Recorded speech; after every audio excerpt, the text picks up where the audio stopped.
Okay. Hi mga ka-OSH, hope everybody's doing well. So in this video, we're going to discuss Department Order number 244, series of 2024. The title is Inclusion of Local Disaster Risk Reduction and Management Councils in Organizations Recognized by the Department of Labor and Employment as First Aid Training Providers.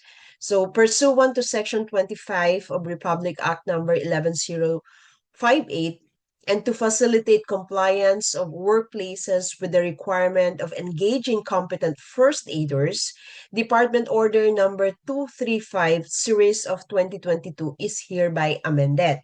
So the amendment is rule 2, okay, of Department Order number 235 series of 2022, which is the certification of first aiders. So here, section 1, authorization of FATPROS for First Aid Training Certification, Section 1, Rule 2 of Department Order number 235, Series of 2022, is hereby amended to read as follows. So you might be asking questions, minsan maraming nagtatanong, sino-sino ba ang pwede mag-conduct ng first aid training at saka i-recognize ng Department of Labor and Employment yung certificate ng first aider. So ito po yon. Okay? So you might be getting your training from other institutions because they are capable to conduct first aid trainings, but then the Department of Labor and Employment will not recognize the certificate of your first aider. It should only come from this institution. Okay?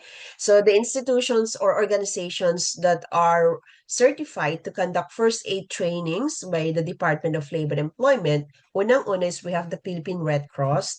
Okay, so Philippine Red Cross, they have so many schedules available. So feel free to call the Philippine Red Cross if you need training for your first aiders. Of course, the Department of Health, Bureau of Fire Protection, the local disaster risk reduction and management councils, and the DOLE accredited TVIs with TESDA registered emergency medical service national certification program. So there are some technical vocational institutions accredited by TESDA, okay, but only those who have registered emergency medical service national certification program are considered or accredited by DOLE. So they are, if they will conduct the training, okay, so DOLE will recognize that certificates also because there are some TVIs that they do not have the registered program. So only those who have registered programs. TVI means Technical Vocational Institutions. So there are lots of accredited technical vocational institutions with TESDA. Okay. And F, other DOLE accredited first aid training providers. So I'm not so sure on how many third parties or private institutions accredited already as FATPRO, but feel free to check the website of the Occupational Safety and Health Center.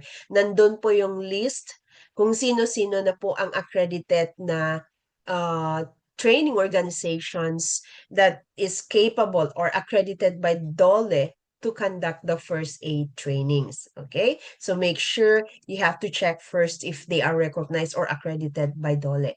Para hindi naman po sayang yung bayad ninyo. Tapos pagkatapos ng training, hindi pala i-recognize ng DOLE yung certificate. So sayang po. Okay?